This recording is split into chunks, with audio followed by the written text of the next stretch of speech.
Dostlar selamlar. Age of Tactics olarak tekrar sizlerleyim. İnanılmaz detaylı bir videoyla karşınızdayım arkadaşlar. Kalemizde de yazdığı gibi sarsılmaz bir çaba gösterdik ve de güzel bir sonuca vardık.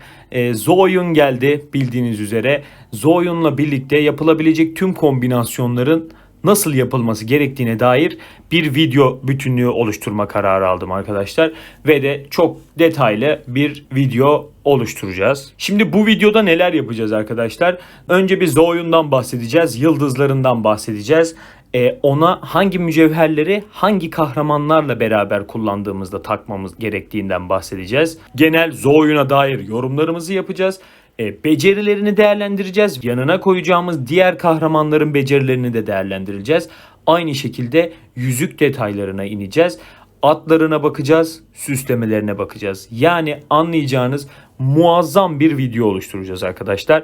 Süvari ile ilgili, Zoyun kompu ile ilgili kafanızda herhangi bir soru işareti kalmayacak.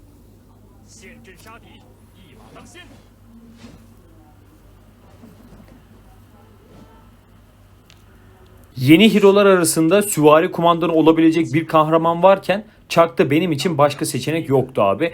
Direkt olarak Zoyun'u aldım. Şimdi bu Chuck'ta Scipio'yu da alabiliriz. Bana kalırsa Alparslan da alınır ama ben süvariyi ana birlik olarak kullandığım için direkt olarak Zoyun'a yöneldim arkadaşlar. Belki İkisinden birini, yani Scipio ya da Alparslan'dan birini daha alırım. Ona bakarız arkadaşlar. Zoyun, yani eski adıyla Zilong abimiz kritik vurma oranlarımızı arttırma ve de kritik hasarını arttırma konusunda bir hayli iddialı bir şekilde geldi abi. Zaten biz de bayağıdır bekliyorduk bu abimizi. Biz özelleştirebilir becerisiyle yenileme de tetikleyeceğiz bu abimizle. Ben bu arada bir önceki videomda bildiğiniz üzere arkadaşlar çarkın gelmesiyle beraber 252.000 imparatorluk parası harcayarak 325 çark çevirmiştim. Daha sonra ben 5 çark falan daha çevirdim. Kalan imparatorluk paramı bekletiyorum şu anda. Bir sonraki eğer Zilong çarkı tekrar gelirse orada çevirip oradaki ilk ödülleri toplayabilmek istiyorum arkadaşlar. Zilong'un çark videosunu izlemek istiyorsanız da sağ üstten girebilirsiniz dostlarım. Bu arada burada çevirdiğimiz çarklarla da Zilong 3 yıldız olmuş durumda gördüğünüz üzere. Şimdi isterseniz yıldızların ne durumda olması gerektiğinden bahsedelim arkadaşlar. Şöyle açalım, yıldız detaylarını da görelim. Şöyle genel bir yorum yapalım, daha sonra bu detaylara beraber bakalım, olur mu? Arkadaşlar bir yıldız olduğunda zaten baya güzel bir etki veriyor Zilong abimiz. 3 yıldızda da harika, fakat 5 yıldız yapmadan bırakmıyoruz. Yani anlayacağınız hedef 5 yıldız arkadaşlar. Şöyle kabaca baktığımızda cesur kurtarmanın hasar oranını %40 ve tüm kahramanların kritik vuruş hasarını %10 arttırıyor. Yani sizce söylenecek bir söz var mı? Harika duruyor zaten. Cesur kurtarmayı %40 arttırıp tüm kahramanlara da %10 vermesi, burada Lubu'ya da %10 kritik hasar vermesi demek oluyor. 3 yıldıza bakacak olursak cesur kurtarma ayrıca tüm kahramanların kritik vuruş oranını %15 arttırıyor. 3 yıldızda da yine güzel bir kritik artış sağlıyor. Ve birliğin aldığı kritik vuruş hasarını ise %15 azaltıyor. Aslında burada şunu söylüyor. Zilong eğer kompunuzda yoksa ve de kompunda Zilong olan biriyle fight içerisindeyseniz o sizin kritik vuruş hasarınızı azaltacağı için siz orada patates olursunuz diyor yani. Burada 3. yıldız kritik vurabilenlere karşı fight'ımızda bizim için devrede olacak arkadaşlar. 5. yıldızda ise cesur kurtarmanın çifte saldırı ihtimalini %40 arttırıyor arkadaşlar. Ve Zilong kumandan olduğunda her normal saldırı %45 ihtimalle 5 öfke yeniliyor. Yani farkındaysanız yıldızlar arasında kumandan olma durumunu etkileyen tek şey şu son açıklama. Her normal saldırı %45 ihtimalle 5 öfke yeniler diyor. İsterseniz şimdi Zilong'un mücevherleriyle ilgilenelim arkadaşlar. Burada sadece Zilong'la ilgilenmeyeceğiz. Zilong'un ardına koyacağımız kahramanlarla da ilgileneceğiz. Ben böyle tüm bir bütünlük oluşturmaya çalışıyorum. Yani evet Zoyun geldi ama biz bunun kompunu da nasıl işleyebiliyorsak onun ardındaki tüm düşünceyi temizleyelim istiyorum. Dostlar Zilong'a saldırı ya da can gemi takabilirsiniz. Ben burada gördüğünüz gibi can gemilerini taktım. Aynı şekilde ayakkabıya da takıyoruz zaten. Ve de ardına kudret gemleriyle pekiştiriyoruz.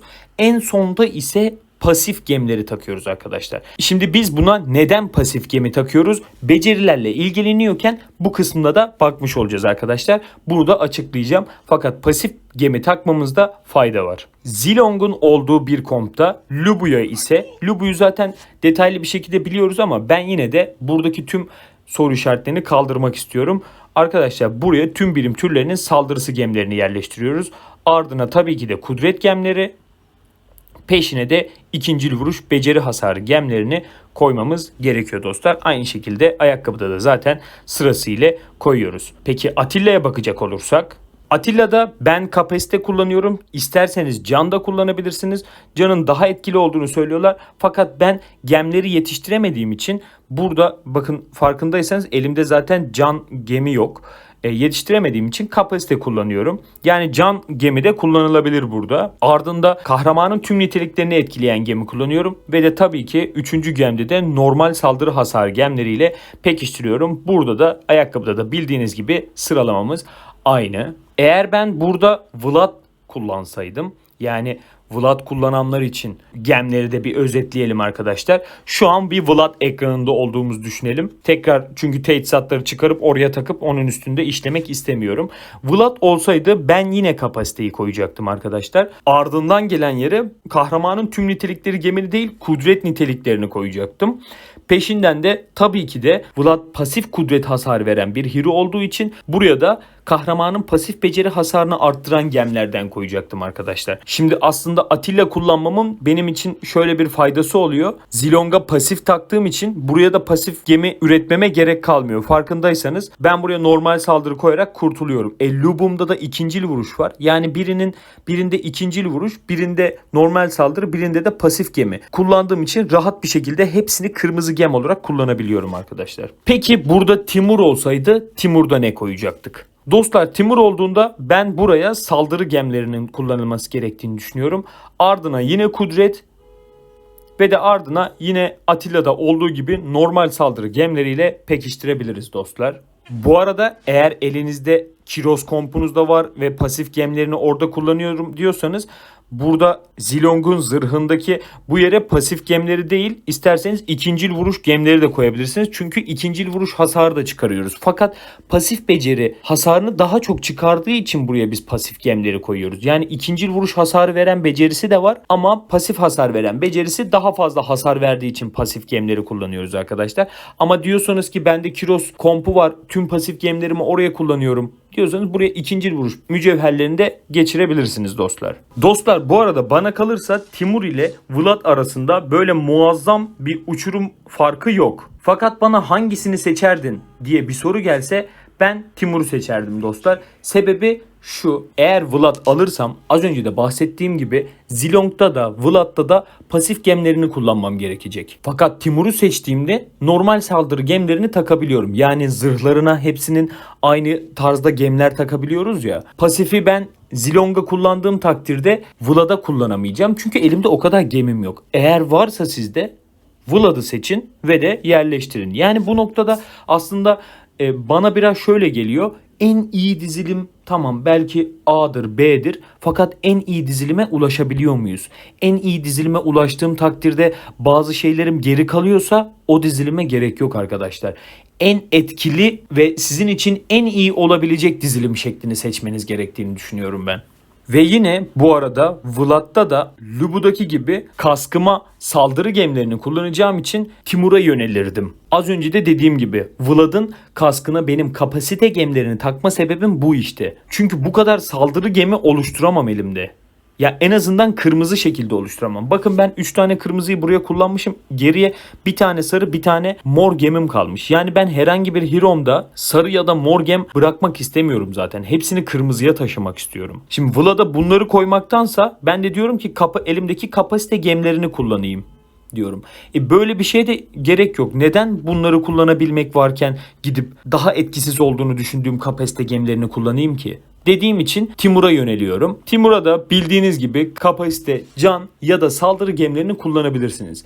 Yani gemleri farklı tutmaya çalışıyorum. Çünkü hepsi farklı gem olursa hepsine kırmızı gem takabilir halde olurum arkadaşlar. Bende set şeklinde yedek kırmızı gem yok. Fakat şunu da söylemem gerekiyor ki Zilong ve Lubu ikilisinin yanına öncelikle Vlad, daha sonra Timur ve en son Atilla seçilebilir arkadaşlar.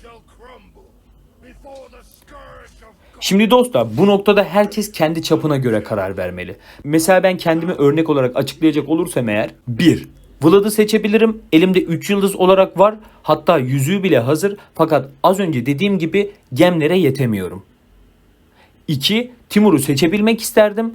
Fakat elimde Timur yok.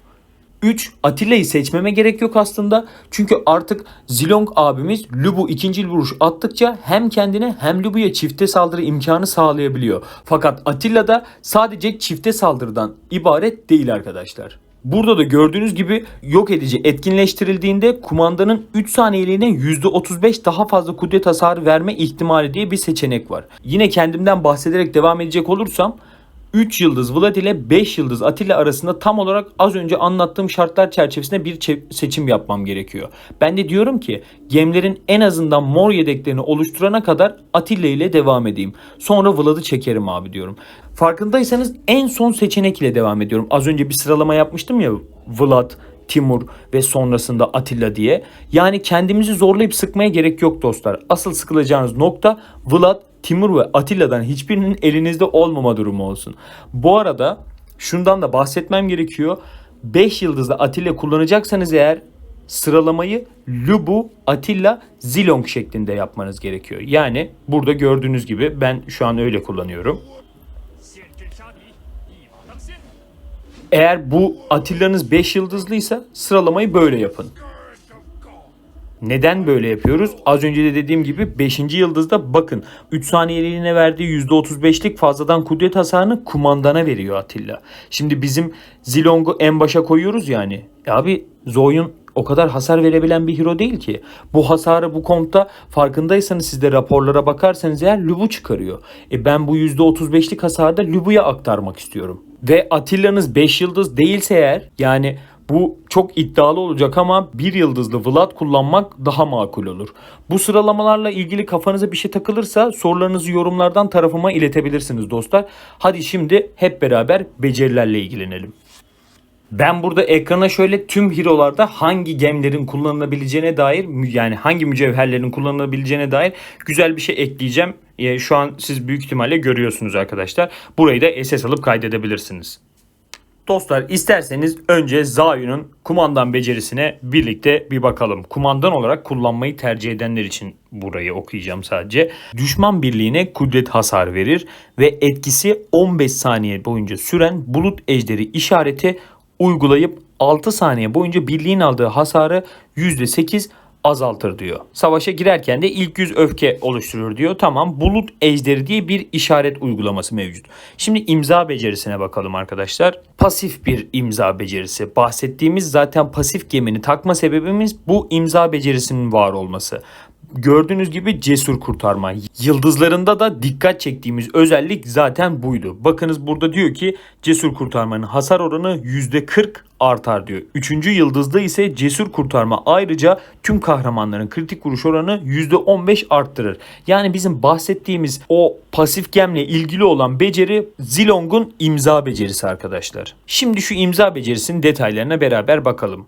Kahramanlarından herhangi biri ikinci vuruş becerisi etkinleştirdikten sonra yani Lubu ya da Atilla arkasında ne varsa düşman birliğe 15 saniyeliğine bir adet bulut ejderi işareti uygular.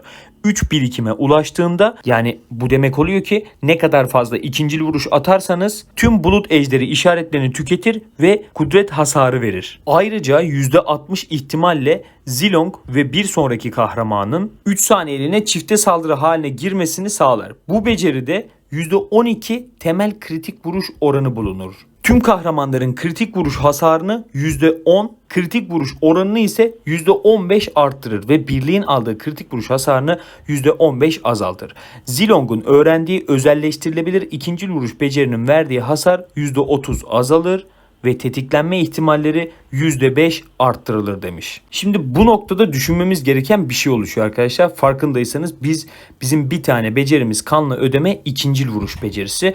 Buna bakacağız. Şimdi önce 3. becerimizle bir ilgilenelim. Ejder alameti zaten Zilong özelinde bir beceri. O da ikincil vuruş becerilerden biri. Normal bir saldırının ardından dönüşümlü olarak şu etkiler arasında geçiş yapar diyor. 1. Tüm kahramanların özelleştirilebilir ikincil vuruş beceri etkinleştirme ihtimalini 6 saniyeliğine %5 arttırır. %5 de bu arttırıyor. Güzel. Diğer özelleştirilebilir ikincil vuruş becerisini mühür yüzüğü becerileri hariç diyor bu arada. Anında kullanır ancak hasarını %15 azaltır diyor. Burada bir yandan da şunu görüyoruz arkadaşlar. Ejder alameti becerisini alacağız Zilong'a. Bir diğer beceri ise kanla ödeme olacak. Burada ikincil vuruş kısmına özellikle değinmiştim. Sebebi şu: imza becerisinin en altında özelleştirilebilir ikinci vuruş becerilerinin verdiği hasar %30 azalır ve tetiklenme ihtimalleri de %5 artar diyor. Arkadaşlar burada %30 azaltılmış hasara razıyız. Neden? Ciddi yenileme sağladığı için. Bir fight'ta ben 7, 8, 9k birim yenilediğini fark ettim bu becerinin ve sadece bu beceriyle birçok süvariye karşı fight'ında öne geçtiğini fark ettim. Bu becerinin detaylarında ise normal saldırılardan sonra düşman birliğe kudret hasar verir. Tamam. Ve birliğin birimlerini yeniler. Yine kudret bonusuna bağlı kalarak yapıyor. Arkadaşlar Zoyun'a seçeceğimiz beceriler burada da gördüğünüz gibi ejder alameti ve kanla ödeme olmalıdır. Burada Lubu'ya seçeceğiniz becerilerden bahsetmeme gerek yok sanırım. Yani bunları biliyoruz zaten. Yırtıcı kaplan ve de zayıf noktaya saldırı. Lubu'yu geçiyorum dostlar. Atilla'ya bakacaksak arkadaşlar bugüne kadar Atilla'nın burada biz zırh deliciyi kullanıyorduk bildiğiniz üzere.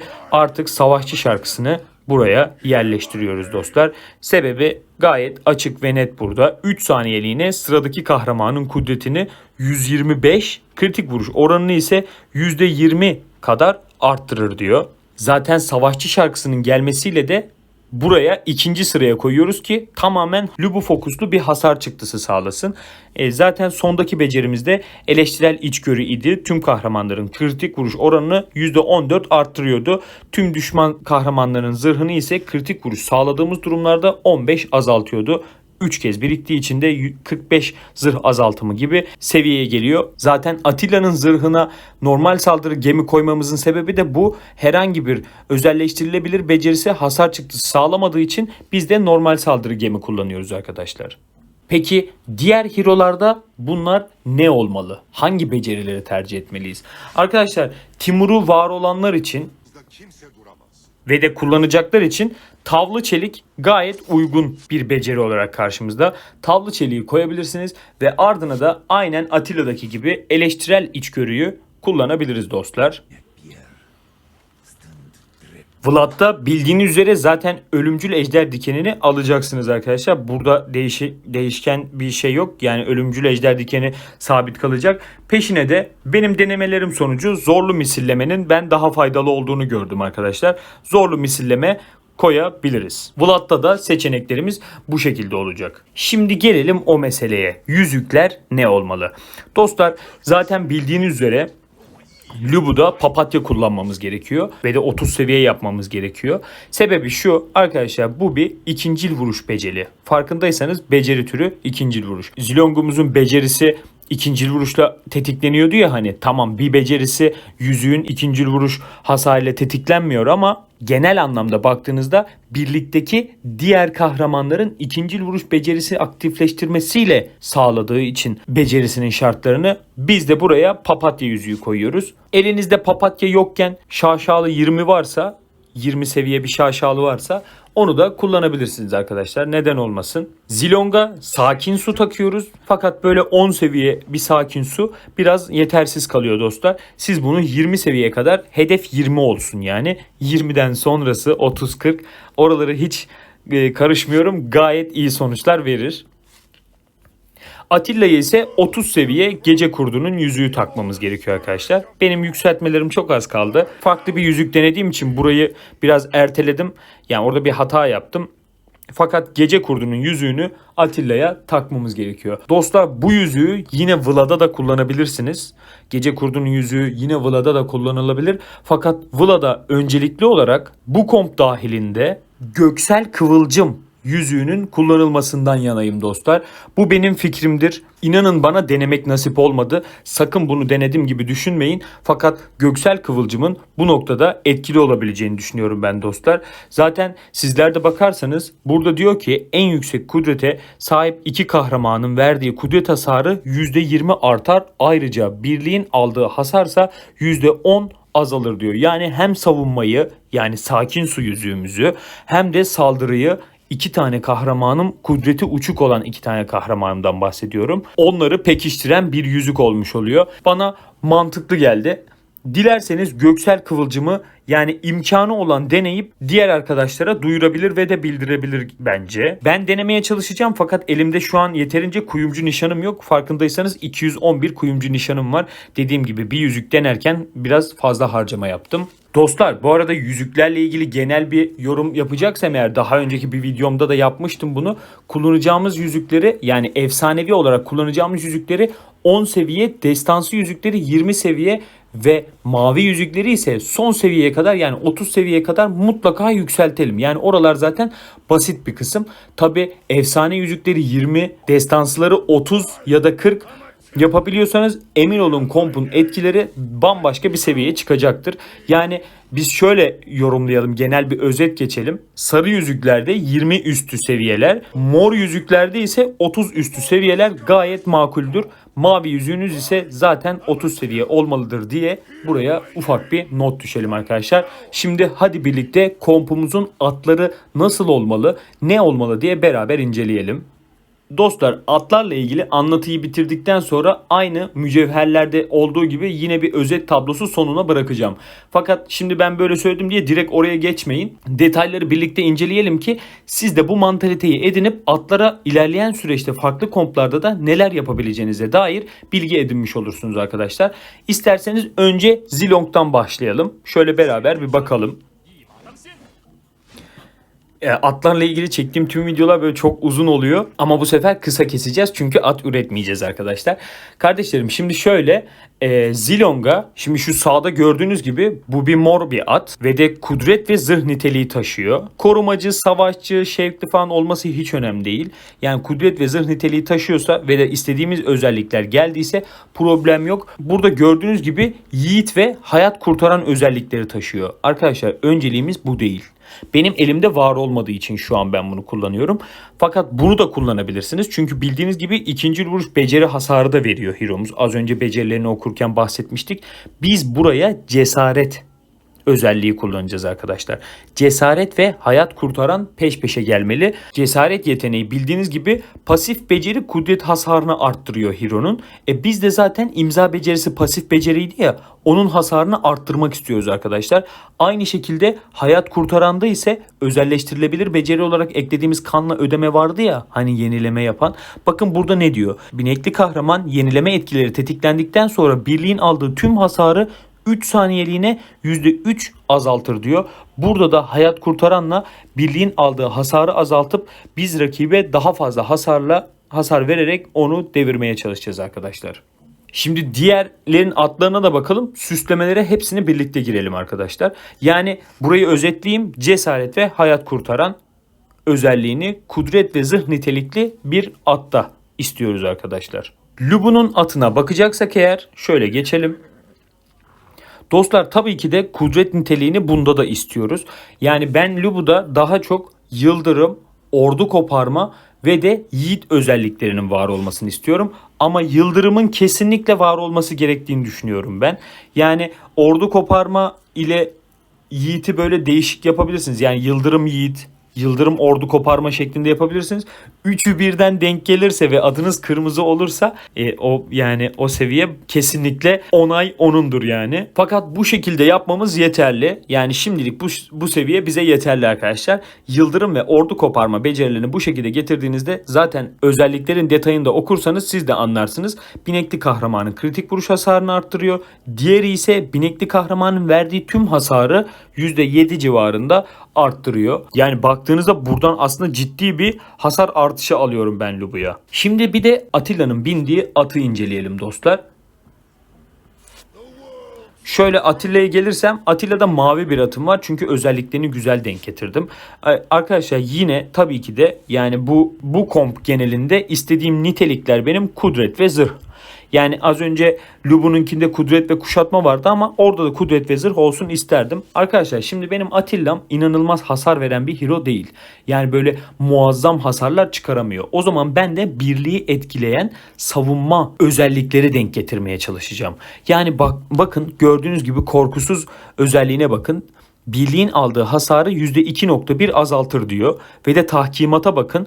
Birliğin aldığı pasif beceri hasarını %2.5 azaltır. Buradaki tahkimat Kiroslar saldırdığında etkili olabilsin diye var. Korkusuz ise genel hasar azaltımı sağlıyor. Bunların yanına arkadaşlar ek olarak siz de Kaya gibiyi de kullanabilirsiniz. Kaya gibi özelliği de gayet savunma için uygun bir özellik olarak seçeneklerimiz arasında bulunuyor dostlarım. Dostlarım Vlad'da ise şöyle örnek olsun diye bu sayfayı açtım ama Vlad'da ise cesaret ve ordu koparma özelliğini istiyoruz arkadaşlar.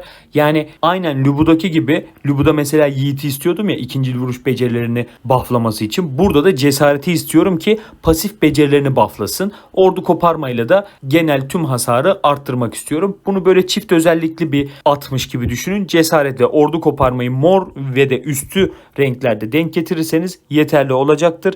Yine nitelikleri de tabii ki de kudret ve zırh olmalı arkadaşlar. Şimdi süslemelere bakalım dostlarım. Süslemelere de bakalım ve kafamızda hiçbir soru işareti bırakmayalım. Ben bazı süslemeleri olması gerektiği hale getiremedim hala ama size onların örneklerini de göstereceğim dostlarım. Zayun'dan başlayalım. Şöyle süslemeye gidiyorum. Şimdi Yılmaz Demir yani saldırı süslememiz mevcut. Neden? Çünkü Zilong hasar verebilen bir hero. O yüzden Yılmaz Demir takmam gerekiyor. Bakın burada gördüğünüz gibi süslü birlik süvari saldırısı bonusu arttırıyor bu süslememiz. Ve de buna özellik olarak gölge kovalayan denk getirmemiz gerekiyor arkadaşlar.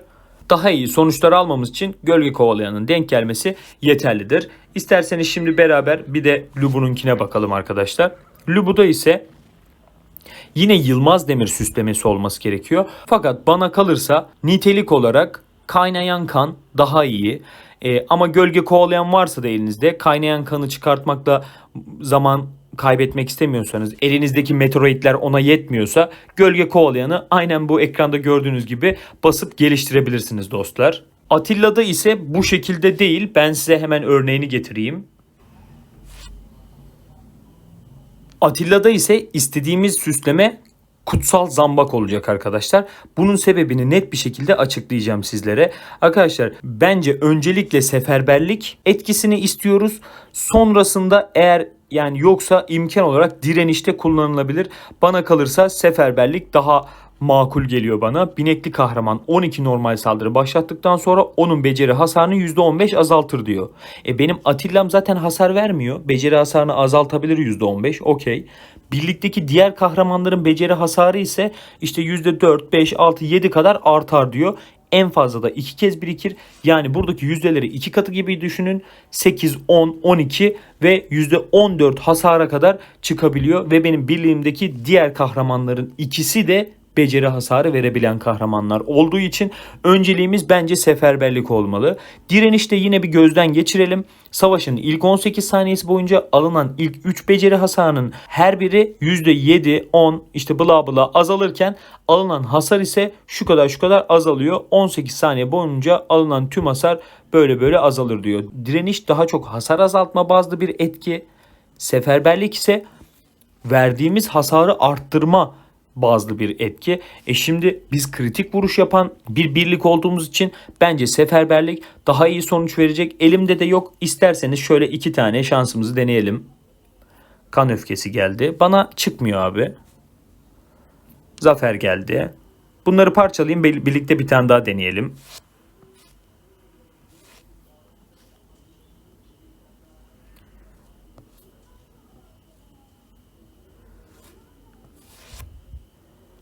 Ya bu kaynayan kan da seferberlikte inat etti. Bana asla denk gelmiyor. Zincir katilini çıkarmayı başardık gördüğünüz gibi. Okuyalım bir zincir katilini de beraber. Binekli kahraman 3 özelleştirebilir ikincil vuruş veya aktif beceri aktifleştirdikten sonra sıradaki kahramanın beceri hasarını şu kadar arttırır, en fazla 2 kez biriktirir. İkincil vuruş veya aktif beceri etkinleştirdikten sonra diyor. Atilla'ya takmak istediğim için hemen becerilerini kontrol ediyorum. Farkındaysanız 3 kere bunu aktifleştirmesini beklemem gerekiyor. Çünkü başka ikincil vuruş yok. Yani ikincil vuruş veya aktif diyor ya. 3 kere etkinleşmesini beklemem gerekiyor. Zaten Savaşçı şarkısı da %30 ihtimalle etkinleştiği için zincir katili mantıklı değil arkadaşlar. Birazdan onu da parçalayacağım. Dostlarım, ek olarak Vlad'a ise yine hasar veren bir kahraman olduğu için Yılmaz Demir'i yine gölge kovalayan etkisiyle kullanabilirsiniz arkadaşlar.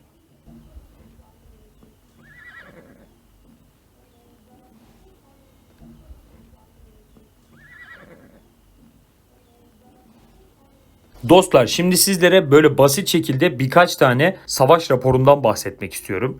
Bakın burada gördüğünüz gibi arkadaş bayağı bir zayiat vermiş durumda bana karşı. Ben Atilla kullanıyorum. O Timur kullanıyor. Buradaki farklar arasında farkındaysanız Zilong'un yeteneği o kara bayrak kullanmış. Bense kanla ödeme kullanıyorum arkadaşlar. Bir diğer fark ise birimizin Atilla'sı var. Diğerinin Timur'u var. Ve de Sakin Su yüzüğümüz farklı. Arkadaşım birlik kapasitesi de benimkinden 10.000 daha yüksek, fakat ben burada benim kompumun patlama yaşadığını düşünüyorum. Çünkü farkındaysanız birçok saldırı değerimiz çok yaklaşık, yani yaklaşık olarak çok yakın. Hatta onunla beraber ben burada bir de süvari kompunu indiriyorum bu arada. Yani kesinlikle Lubu'nun çıldırdığı bir ana denk gelmiş gibi görünüyor arkadaşlar. Bu raporu böyle baz almadan diğer raporu bir kontrol edelim isterseniz. Rapor sonuçları biraz kaymış şöyle. Yani kayıt alırken böyle bir kayma yaşamış. Neden böyle olmuş bilmiyorum. Çok aldırmayın oraları. Burada yine iyi bir sonuç vermişler arkadaşlar. Burada rakibimizin kumandanı Zilong ve ardına Lubu'yu koyup Timur'u da en sona yerleştirmiş. Aynı arkadaşla deniyorum bu arada bu fight'ı. Şöyle burada dedim ya, biraz kayıt kaymış. Buff sonuçlarına bakacak olursanız zaten az önce de dediğim gibi burada hep aynı şeyleri göreceğiz. Sadece bende %10 can daha fazla. Aşağıda rapor sonuçlarını da bu şekilde görebilirsiniz arkadaşlar. Bakın, farkındaysanız bahsettiğim kanla ödeme bu noktada ciddi bir iyileştirme sağlıyor demiştim. Buradan da teyit edebilirsiniz arkadaşlar. Bu dizilimin bir diğer sonucunda ise yine ben baskın kalıyorum. Aşağıda bir de size rapor sonuçlarını göstereyim. Şöyle bakabilirsiniz arkadaşlar. Rapor kaymış, kusura bakmayın. Bir başka sonuçta arkadaşa Lubu'yu kumandan yapması gerektiğini söyledim. Ve sonuca bakın arkadaşlar.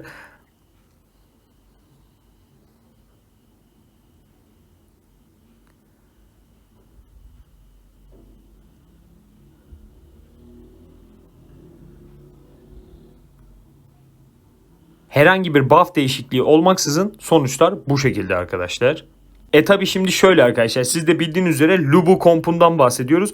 Yani sonuçlar böyle saçma şekilde değişiklik gösterebilir. Örneğin bir önceki raporla bu arasında ciddi bir fark var şu an. Yani ben öndeyim gibi görünüyor ve aynı birliği tekrar kapıştırdığımız bir an. Yani Lubu ne zaman isterse o zaman bu şekilde devirebiliyoruz. Bu sebeple yine dediğim gibi bakın, kendinizi stres etmenize gerek yok. Timur kullanmış, Atilla kullanmışım ama Lubu ne isterse o oluyor arkadaşlar.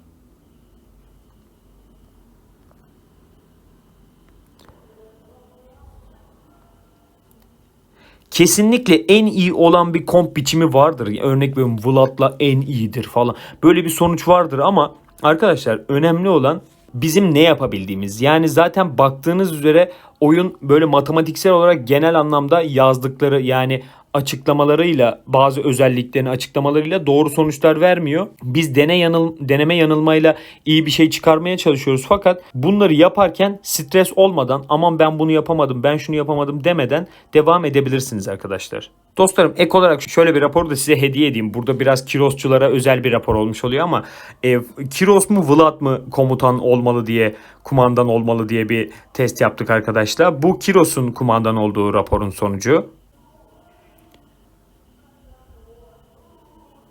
Bu da Vlad abimizin kumandan olduğu raporun sonucu arkadaşlar. Gördüğünüz üzere Vlad kumandanken çok daha iyi bir etki çıkarıyor gibi görünüyor bu rapor sonuçlarında. Dostlarım benden bu kadar. Zhou kompu ile ilgili kafanıza herhangi bir soru işareti bırakmadığımı düşünüyorum. Eğer varsa herhangi bir sorunuz yorumlarda buluşabiliriz. Dostlarım bildiğiniz üzere bir yılbaşı çekilişi düzenliyorum. Aşağıda açıklamasını yapacağım. 31 Aralık 23.00'da çekilişlerimiz sonuçlanacak. 10.000 doruk parası büyüklüğünde bir çekiliş bu arkadaşlar. Siz de katılın, siz de kazanın. Dostlarım benim anlatacaklarım bu kadardı. Bir sonraki videoda görüşmek üzere. Takipte kalın, taktikle kalın.